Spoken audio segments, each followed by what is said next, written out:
તો ચેતન કહેતા જ આત્મા જીવ કહીએ છીએ તે, જેને ચેતના ગુણ છે અને જ્ઞાન દર્શન ગુણ છે, જ્ઞાન દર્શન ઉપયોગ છે, તે ચેતન.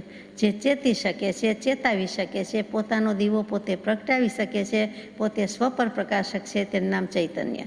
તો સામાન્ય ચેતન એટલે in general, as a whole, કોઈ પણ સર્વવ્યાપક રીતે કહીએ તે, કે કોઈ પણ જીવ, જંતુ, ભૂત, સત્વ, પ્રાણી અને આત્મા અને જીવ જે શબ્દ કયો તે એ સામાન્ય ચેતન, એ સામાન્યપણે છે. એનામાં આત્મત્વ છે, ચેતના ગુણ છે અને બધા જ લક્ષણ, અનંતા લક્ષણ છે. એ બધા લક્ષણ કે ગુણ ધરાવે છે, ઓછી વધતી માત્રામાં પણ છે. એનામાં પડેલું છે એક સરખી માત્રામાં, પ્રગટાવે છે એટલે કે સ્પષ્ટ કરે છે, વ્યક્ત કરે છે, પ્રગટ કરે છે ઓછી વધતી રીતે. પરંતુ આત્મત્વ કે દ્રવ્યત્વ કે ચેતનત્વ કહીએ તે સામાન્યપણે છે, કોમન છે, કોમન ફેક્ટર છે, બધા જીવમાં એક સરખું રહેલું છે. આ સામાન્ય ચેતન એટલે કે સામાન્ય ચૈતન્ય.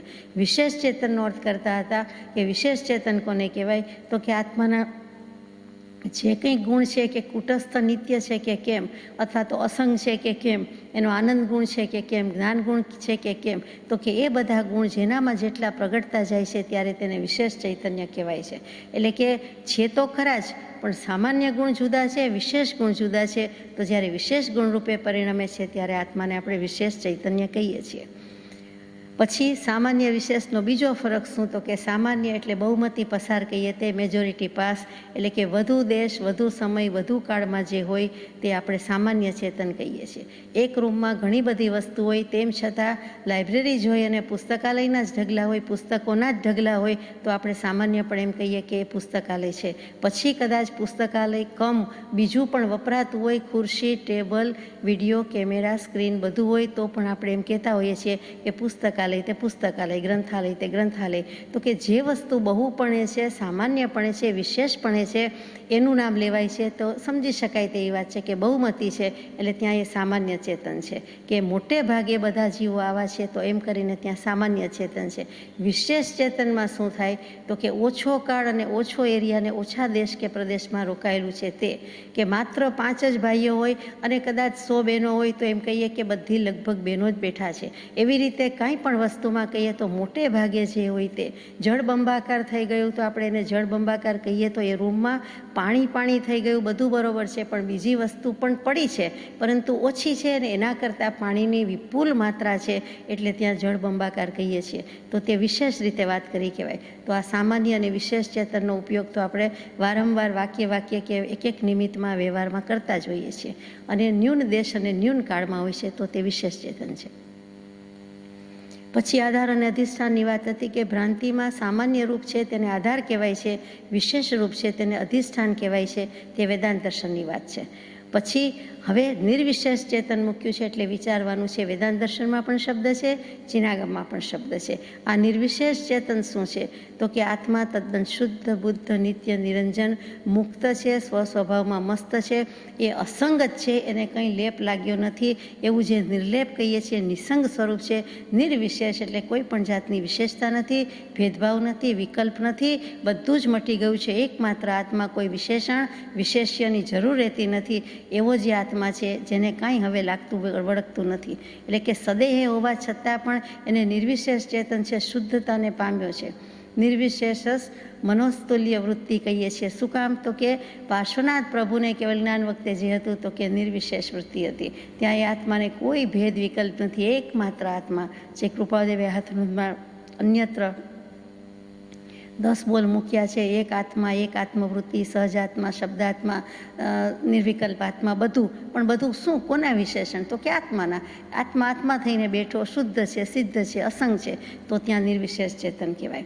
તો નિર્વિશેષ ચેતન બધા કેમ નથી, તો એનો જવાબ આપે છે કે જ્યાં સુધી જીવને અવિદ્યા, અજ્ઞાન કે મિથ્યાત્વ છે, વેદાંત દર્શનથી અવિદ્યા છે, ઇતર દર્શનથી અજ્ઞાન છે, ક્લેશ છે, જિનાગમથી મિથ્યાત્વ છે, ત્યાં સુધી તે નિર્વિશેષ નથી. હોવા છતાં એ સામાન્ય કે વિશેષના ભાંગામાં જતું રહે છે, પણ નિર્વિશેષ થતું નથી. એટલે કે જ્યાં સુધી મિથ્યાત્વ છે, ભ્રાંતિ છે, વહેમ છે, અજ્ઞાન છે, શંકા છે, ત્યાં સુધી તે જ્ઞાની નથી, આત્મજ્ઞાની નથી, કેવલ જ્ઞાની નથી અને સિદ્ધ નથી. એટલે ત્યાં નિર્વિશેષ ચેતન કહી દીધું છે. ત્યાર પછી મૂક્યું છે સ્વાભાવિક અનેકાત્મા જીવ નિર્ગ્રંથ. તો નિર્ગ્રંથ દર્શન પ્રમાણે સ્વાભાવિક રીતે જ અનેકાત્મા છે, અનેક જીવ છે, એક નથી. અનંત છે અને એક છે કે અનેક, તો કે એક એકમાં એક એક રહેલો છે એ રીતે પણ અનેક કીધેલા છે. કેટલીક વખતે અનેકાત્મા એક શરીરને આશ્રય રહ્યા હોય છે, પણ અહીંયા તો નિર્ગ્રંથ દર્શને ચોખ્ખું કહી દીધું કે સ્વાભાવિકપણે એ રીતે વસ્તુની સ્થિતિ જેવી છે એટલે અનેકાત્મા છે તેમ કીધું. આત્મા એક છે કે અનેક, સર્વવ્યાપક છે કે કેમ, એ બધા વેદાંત દર્શનમાં પણ પ્રશ્નો આવે છે. તો વેદાંત દર્શન પ્રમાણે શું કહે છે એ વિચારીએ. જીનાગમ તો અનેકાત્મા કહે છે, આપણે માનીએ છીએ. સોપાધિક અનેકાત્મા જીવ વેદાંત, એટલે વેદાંત દર્શન પ્રમાણે ઉપાધિ સહિતના જે કોઈ હોય તેને જીવ કહેવાય છે, અને ઉપાધિ એટલે મિથ્યાત્વ, અજ્ઞાન વગેરેથી મુકાતા જાય છે ત્યારે તેને આત્મા કહેવાય છે. એટલે કે દશા થતી જાય છે, સુધરતા જાય છે. સ્વભાવ ભણી તો આવતા નથી, પણ સ્વભાવ ભણી પ્રયાણ કરે છે, એટલે કે શરૂઆત કરે છે. અથવા તો જે કાંઈ સામાન્ય ક્ષુલ્લકતા છે, ક્ષુદ્રતા છે, તુચ્છતા છે, એ જીવજંતુ કહી દઈએ છીએ તેમ જીવ કહી દઈએ છીએ, પણ જીવનો જ શિવ થાય છે. એટલે બહિરાત્મ દશા છે, ગાઢ મિથ્યાત્વ છે, બધું જ છે, એ બધાને જીવ કયા છે. પણ સેજ કાંઈક લક્ષણ પ્રગટતા જાય છે, સાધન ચતુષ્ટય પ્રાપ્ત કરે છે, વિવેક, વૈરાગ્ય, વિનય વગેરે વગેરે અને વિચાર. ત્યાર પછી તેને સાધન ચતુષ્ટય મળ્યા, દશા સુધરતી જાય, થતી જાય છે, તો ત્યારે તેને જીવમાંથી આત્મા શબ્દ યોજે છે. આ વેદાંત દર્શન જીવ અને આત્માનો ડિફરન્સ રાખે છે, ભેદ રાખે છે. વળી વેદાંત દર્શન પ્રમાણે જીવ જ્યારે સિદ્ધ થઈ જાય છે, મુક્ત થઈ જાય છે, ત્યારે એક બ્રહ્મ છે એમાં એ ભળી જાય છે. એની પોતાનું અલાયદું અલગ અસ્તિત્વ અથવા તો સ્વતંત્ર આઈડેન્ટિટી કાંઈ રહેતી નથી એમ કહેવું છે. એમ વેદાંત દર્શનને કહેવું છે. નિર્ગ્રંથ દર્શન કહે છે કે એક એક સિદ્ધાત્મા જુદા છે, સિદ્ધ થઈ જાય છે તો પણ એ અનેક છે, એક નથી. એકમાં એનો પ્રકાશ ભળી ગયો એમ આપણે કહીએ કે કેવળ જ્યોતિ કે બધી જ્યોત સુજ્યોત મિલી પૂજાની ઢાળમાં આવે તેમ, પરંતુ ખરેખર તો એમ જ કહેવાનું છે કે દરેક આત્મા જુદો છે, પોતે અલગ જ છે, સ્વતંત્ર છે. સિદ્ધ થઈ જાય છે એટલે ભળી જતો નથી, એ પોતે અલગારો જુદો જ રહે છે. અહીંયા આ 22મી હાથનોંધ આપણે પૂરી કરીએ છીએ. 23મી હાથનોંધમાં મૂકીએ છીએ ચક્ષુ અપ્રાપ્યકારી, મન અપ્રાપ્યકારી, ચેતનનું બાહ્ય અગમન. હાથનોંધ પૂરી થઈ જાય છે. ચક્ષુ અપ્રાપ્યકારી, મન અપ્રાપ્યકારી. તે શું? ચક્ષુ એટલે આંખ અને મન એટલે આપણે જે મન કહીએ છીએ તે 5 ઇન્દ્રિય, છઠ્ઠું મન જે પજવે છે, મૂંઝવે છે, તે આત્માનો ઉપયોગ જ્યારે વિચાર કરવાનું કામ કરે, મન કરવાનું કામ કરે, મનન કરવાનું કામ કરે ત્યારે તે મન કહેવાય છે તે. તો અહીંયા અપ્રાપ્યકારી અને પ્રાપ્યકારીનો ડિફરન્સ શું છે? અપ્રાપ્યકારી તત્વાર્થ સૂત્ર, મોક્ષશાસ્ત્ર, એનો પહેલો અધ્યાય અને એના શરૂઆતના સૂત્રમાં જ આવે છે કે અર્થસ્ય વ્યંજનસ્ય અવગ્રહ ન ચક્ષુર્નિંદ્રિયાભ્યામ. એટલે કે મતિ જ્ઞાનની જ્યારે ચર્ચા આવે છે પહેલા અધ્યાયમાં, મોક્ષે કેમ જવાય? તો સમ્યક દર્શન જ્ઞાન ચારિત્રની એકતાથી મોક્ષ. એ કેવી રીતે થાય? સમ્યક દર્શનથી થાય.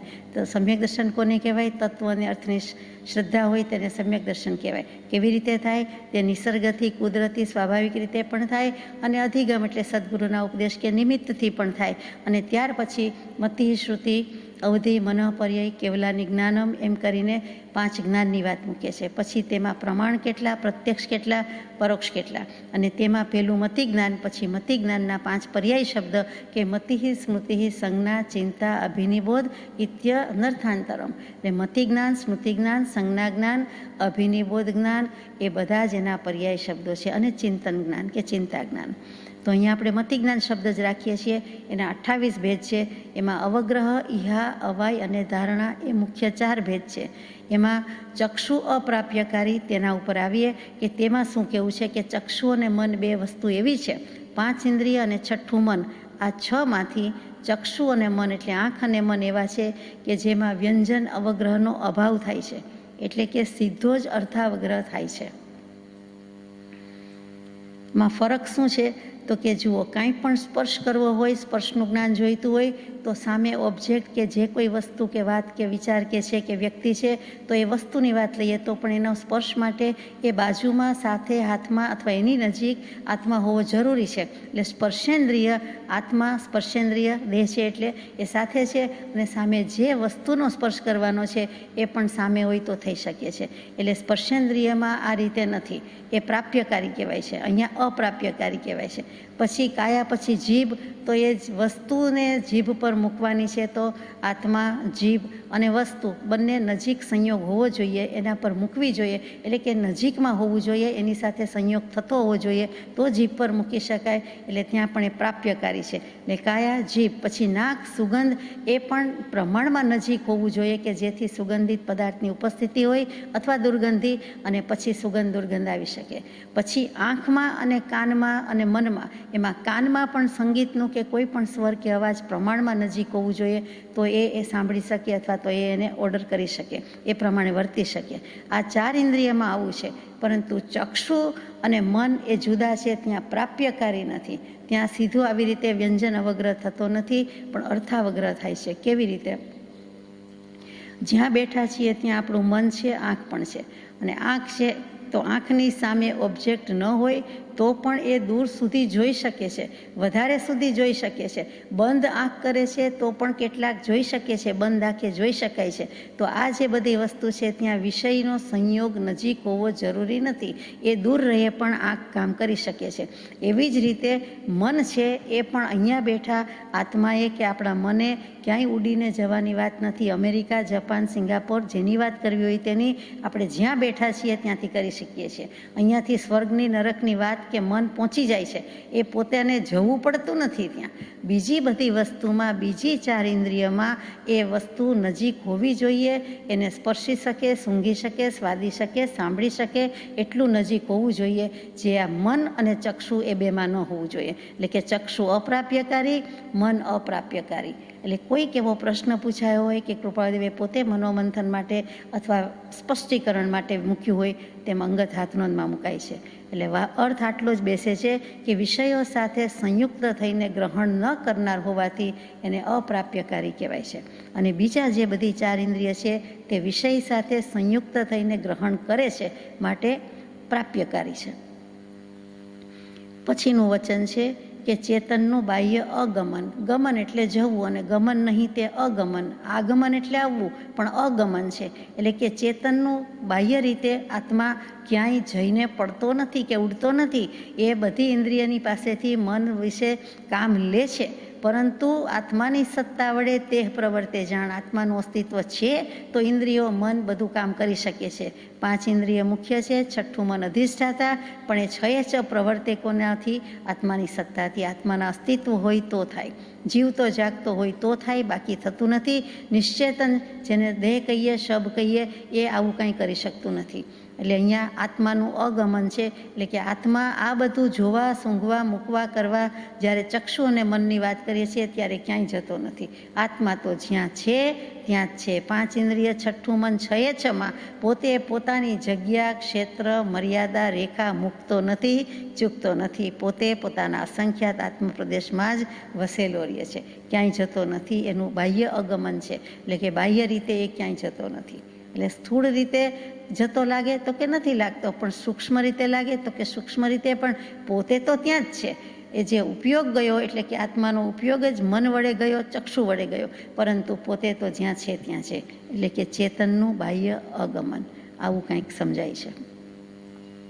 ટૂંકમાં ચક્ષુ અને મનને આ બાહ્ય વિષય કે સંબંધના સંયોગની કોઈ જરૂર રહેતી નથી. બીજી 4 ઇન્દ્રિયને રહે છે. આપણો પોતાનો અનુભવ છે, આપણે સમજી શકીએ છીએ. અને આ રીતે અવગ્રહ, ઇહા, અવાય, ધારણા, મતિ જ્ઞાનના 28 ભેદ છે.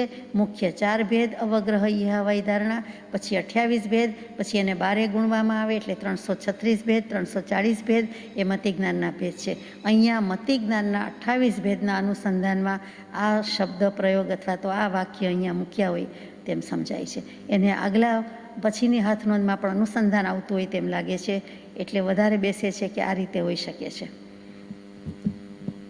પછીની હાથનોંધ છે એક હાથનોંધ નંબર 24. જ્ઞાની પુરુષોને સમયે સમયે અનંતા સંયમ પરિણામ વર્ધમાન થાય છે એમ સર્વજ્ઞે કહ્યું છે તે સત્ય છે.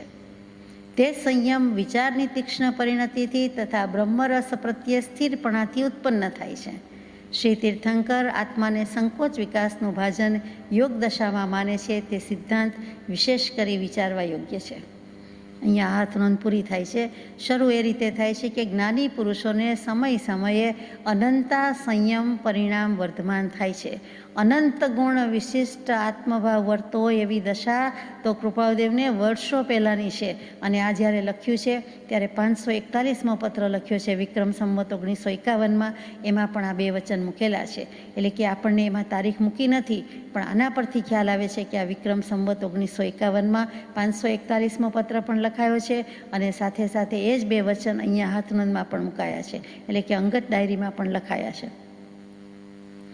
તો જ્ઞાની પુરુષને સંયમ પરિણામ તો વધતા હોય છે, પણ અનંતા સંયમ પરિણામ વધે છે. અનંત ગુણ વિશિષ્ટ આત્મભાવ વધતો હોય છે. કેટલીક વખત અસંખ્યાતની વાત આવે છે, અહીંયા તો અનંત ગુણી નિર્જરા અને અનંત ગુણા સંયમ પરિણામ વર્ધમાન થાય છે એમ સર્વજ્ઞે કહ્યું છે. તે સત્ય છે. તો સત્યનો સ્વીકાર તો કૃપાળદેવે કર્યો જ હોય, આપણે કરીએ છીએ, પણ કૃપાળદેવ જાણે નાણી ચકાસી તપાસીને તાવીને કહેતા હોય કે એમ જ છે, અમને પણ સમય સમયે અનંતા સંયમ પરિણામ વર્ધમાન થાય છે. એટલે એમની વાત ખોટી નથી, એમની વાત ખરી છે, સાચી છે. પોતે ચકાસીને હા પાડે છે, ખરખરીઓ કરે છે, રાઈટ કહી દે છે તેમ સમજાય છે. તે સંયમ વિચારની તીક્ષ્ણ પરિણતિથી તથા બ્રહ્મરસ પ્રત્યે સ્થિરપણાથી ઉત્પન્ન થાય છે. એ ક્યારે થાય છે? તો કે આપણે ઉપદેશ છાયામાં આવી ગયું કે વિચારથી આત્મજ્ઞાન થાય છે. તો કે વિચાર શબ્દ પર ભાર છે. પેલું તો બધું પરિણામ છે કે સમય સમય અનંત સંયમ વધે છે, પરિણામ વધે છે વગેરે, બ્રહ્મરસ પ્રત્યે સ્થિર થાય છે, પણ એ બધું પરિણામ છે. પણ કારણ શું? તો કે વિચારની તીક્ષ્ણ પરિણતિ. એટલે એક તીક્ષ્ણ પરિણતિ પણ પછીની વાત છે. મૂળમાં શું આવ્યું? તો કે વિચાર. વિચારથી આત્મજ્ઞાન થાય છે. વેદાંત દર્શનને માન્ય, વિતરાગ દર્શનને માન્ય. કૃપાળદેવે સર્ટિફાઈ કર્યું, ચરિતાર્થ કર્યું છે. કર વિચાર તો પામ એમ પણ કહી દીધું. દર્શન શટે સમાય છે આ ષટ સ્થાનકમાં, વિચારતા વિસ્તારથી સંશય રહે ન કાંઈ. ત્યાં પણ વિચાર પર ભાર મૂક્યો. વિચાર એક યોગ છે. અનંતા યોગ કહેવાય, અસંખ્યાત યોગ કહેવાય. અનંતા નહીં, અસંખ્યાત યોગ કહેવાય. અને અસંખ્યાત યોગમાં, અસંખ્યાત સંયમમાં, એવા અધ્યવસાયમાં એક વિચાર મૂક્યો છે. એ વિચારવા જેવી વાત છે. અને વિચારથી બધું થાય છે. 12મા ગુણસ્થાનકના અંત સુધી પણ વિચારવાની, શુદ્ધ શ્રુતના અવલંબનની અને શ્રુતની વિચારણાની હા કહી છે, અનિવાર્યતા જણાવી છે. પછી કેવલ જ્ઞાન થાય છે. શુક્લ ધ્યાનમાં પણ વિચાર અથવા વિતર્ક અથવા વિકલ્પ શબ્દ છે. ત્યાં વિતર્ક શબ્દ એટલે તર્ક વિતર્ક નહીં, પણ વિતર્કો શ્રુત. એટલે શ્રુતની વાત છે, એ વિચારની વાત છે. આત્મભાવનામાં પરમ પૂજ્ય બ્રહ્મચારીજીએ મૂક્યું એ જ વસ્તુ પહેલાં આપણે સમજીએ, પછી વિચારીએ કે વિકલ્પો સૌ જ્ઞેય તણા વિસારીએ, બને રહેવું અનુભૂતિ સારે. જે કોઈ વિકલ્પો છે, જ્ઞેય છે, એ બધા જ્યારે વિસારી દેવામાં આવે છે, ભૂલી જવામાં આવે છે. જુઓ, વિચારની તીક્ષ્ણ પરિણતિની વાત છે અને બ્રહ્મરસ પ્રત્યે સ્થિરપણાની વાત છે. બંને કારણ કાર્યનો સંબંધ છે. આખી પ્રોસેસ આમાં મૂકી દીધી છે, તે સમજવા જેવી છે કે વિચાર જેમ જેમ હું સૂક્ષ્મ વિચારથી ઊંડો ઉતરું છું, તેમ તેમ તમારા તત્વના ચમત્કારો મારા સ્વરૂપનો પ્રકાશ કરે છે. તો તમારા તત્વના એટલે પરમ કૃપાળુ દેવ અથવા તો ભગવાનને સંબોધીને કહીએ છીએ. માટે પરમાત્મા તત્વના ચમત્કારો. પરમાત્મા તત્વ શું છે? એક આત્મ તત્વ છે. એના 3 ભાગ પડીએ છીએ કે બહિરાત્મ, અંતરાત્મ અને પરમાત્મા. તો તે પરમાત્મા તત્વના ચમત્કાર કહેતા શુદ્ધાત્મ તત્વના ચમત્કારો એ તમારા છે, પણ મારા સ્વરૂપનો પ્રકાશ કરે છે. એટલે કે મારી દશા વધતી જાય છે, ઉત્તરોત્તર આગળ જવાતું જાય છે. શું કામ? તો કે હું ઊંડો ઉતરું છું. એટલે સૂક્ષ્મ બોધનો અભિલાષી છું, એટલે મહાવીરના બોધને પાત્ર થયો. અને પછી હવે તીક્ષ્ણ પરિણતિ કરું છું. તીક્ષ્ણ અને સૂક્ષ્મ બંને શબ્દો સાથે જાય. બંને શબ્દો સુંદર મજાના એક સરખા અર્થ ધરાવનારા છે. એક તો પરિણતિ જ સૂક્ષ્મ અને એની તીક્ષ્ણતા, ધારદાર, અણિયાળી કહીએ તે. પછી શું બાકી રહે? તો કે ત્યાં દશા થઈ જાય છે. એટલા માટે આપણે વિગતમાં લઈએ છીએ કે બ્રહ્મરસ પ્રત્યે સ્થિરપણાથી ઉત્પન્ન થાય છે. તો બ્રહ્મચારીજીએ લખ્યું તે વિકલ્પો સૌ જ્ઞેય તણા વિસારીએ, બને રહેવું અનુભૂતિ સારે. વિકલ્પો માનો કે ગયા, જ્ઞેય બધું જ ભૂલી ગયા, તો શું રહે? તો કે આત્મા રહે જ્ઞેય રૂપે જ એક, અનન્ય રૂપે પરિણામ છે. આત્માનો ઉપયોગ અનન્ય થાય છે. એટલે કે આત્મનો ઉપયોગ, આત્મ ઉપયોગ આત્મામાં રહે છે. એટલે કે આત્માનો આત્મ ઉપયોગ શુદ્ધોપયોગ બનીને રહે છે, શુભાશુભમાં જતો નથી. તો તે વખતે શું થયું? તે વખતે સ્થિતિ થઈ, સમ્યક દર્શન થયું, સ્વભાવનું ભાન થયું, બધું જ થયું. તો પછી એથી વિશેષ શું જોઈએ? એ જ ગાથામાં આગળ કહે છે, તેવી દશામાં સ્ફુરે ઉઠતી કો અપૂર્વ આનંદ જરા સમીજો ઉર્મી ઉરેવે સ્મૃત થાય અન્ય સ્વરૂપનું ભાન અકથ્ય ધન્ય શ્રીરાજચંદ્ર પ્રભુપાદવંદુ. ભાર કે વજન ક્યાં છે? મુખ્ય આત્મવિચાર ઉપર. બીજા વિચાર તો કરે જ છે, એની વાત નથી. એ જ વિચારમાં જો રાગ દ્વેષ નથી, સંકલ્પ વિકલ્પ નથી, તો એ નિર્વિકલ્પતા જ થઈ. એ થોટલેસ સ્ટેજમાં જ મૂકી દે, બીજું કંઈ અહીંયા શૂન્યતા આવતી નથી. એટલા માટે તીક્ષ્ણ પરિણતિ કીધી છે કે એનો કોઈ વિચાર કરી શકતા નથી. આત્મ પરિણતિ સૂક્ષ્માથી સૂક્ષ્મ ઘટના કે ફેનોમેનન છે. તેમ છતાં જ્ઞાની પુરુષોએ બને તેટલું મૂક્યું કે આત્મા જ સૂક્ષ્મ, એની વિચારણા સૂક્ષ્મ, અને જે તીક્ષ્ણ પરિણતિ થાય અથવા તો જે ઉપલબ્ધિ લાદે એટલે કે અનુભવ થાય એ કેટલો સૂક્ષ્મ હોય. અને તે બ્રહ્મરસ એટલે હરિરસ, આત્માનો રસ, સુધાનો રસ, જ્ઞાન સુધારસ પીજે તે વાત કીધી છે. આશા ઓરન કી ક્યાં કીજે, જ્ઞાન સુધારસ પીજે. એટલે અહીંયા સ્થિરપણાથી ઉત્પન્ન થાય છે. તો વાત આખી અહીંયા જ આવી ગઈ કે એમાં જ કોઈક અપૂર્વ આનંદ થાય છે, એમાં જ કોઈક વેદન થાય છે, અને એ જ કોઈ ધન્ય ક્ષણ છે, ધન્ય પળ છે. એવી જ રીતે કૃપાળુદેવે તો પામી ગયા છે. પછી 309મા પત્રમાં મૂક્યું કે અનુક્રમે સંયમ સ્પર્શતોજી પામ્યા ક્ષયિક ભાવ રે, સંયમ શ્રેણી ફૂલડે પૂજુજી, પૂજું પદ નિષ્પાપ રે.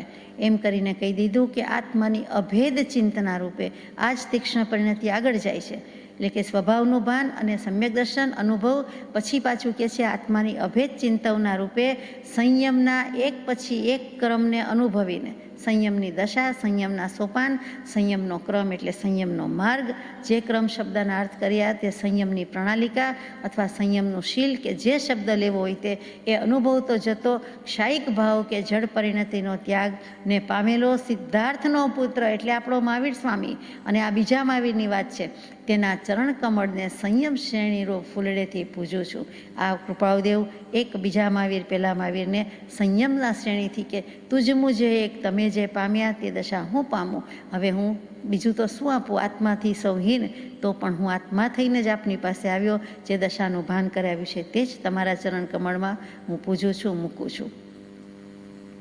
આ સંયમ એટલે સમ્યક પ્રકારે યમ, કંટ્રોલ કરવું, નિયમન કરવું. બીજા બધા ભાંગામાં નથી જતા કે 12 પ્રકારે સંયમ, 13 પ્રકારે સંયમ, 70 પ્રકારે સંયમ, પણ મુખ્ય જે કહેવું છે તે સર્વભાવથી વિરામ પામવાનું સંયમ, અને એ સંયમ આ રીતે ઉત્પન્ન થાય છે.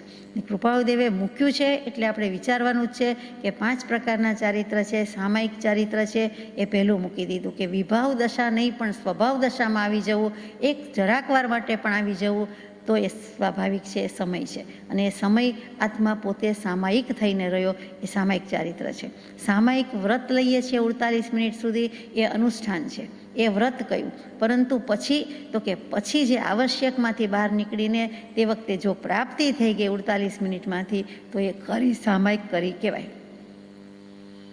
ત્યાર પછી છેદોપસ્થાપનીય ચારિત્ર, ત્યાર પછી પરિહાર વિશુદ્ધ ચારિત્ર, ત્યાર પછી સૂક્ષ્મ સંપ્રાય ચારિત્ર, તેમાં સંશ્લેષ પરિણામી અને વિશુદ્ધ પરિણામી. એ બહુ અગત્યનો મુદ્દો છે. સંશ્લેષ પરિણામમાં ઉપશમ શ્રેણીથી પડનારાનો સમાવેશ કર્યો છે, અને વિશુદ્ધ પરિણામીમાં ઉપશમ અને ક્ષપક શ્રેણીએ ચડનાર, બેમાંથી ગમે તે શ્રેણીએ પણ ચડી રહ્યા હોય તે વિશુદ્ધ પરિણામ છે, પડી જાય છે તે સંશ્લેષ પરિણામી છે.